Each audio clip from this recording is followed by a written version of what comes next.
Hello everyone, in this video I am going to show you how you can make film flicker effect using transition in CapCut for PC.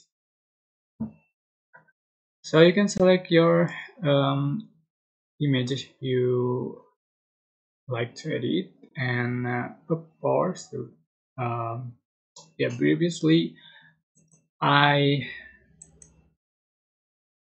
have set that the image duration in 1.0 seconds. Just accept and select your images to edit, add to track, and go to transition, and you can find on trending the film flicker effect.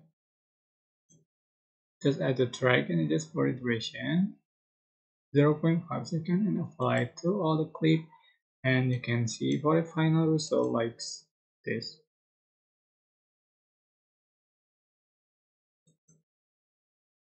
Right, yeah, that's how you can use the film flicker effect as a transition in CapCut PC. I hope this tutorial was helpful for you guys. Don't forget to like, comment, share, and also subscribe. If you have any question, please leave in the comment section and below. Thank you so much for watching.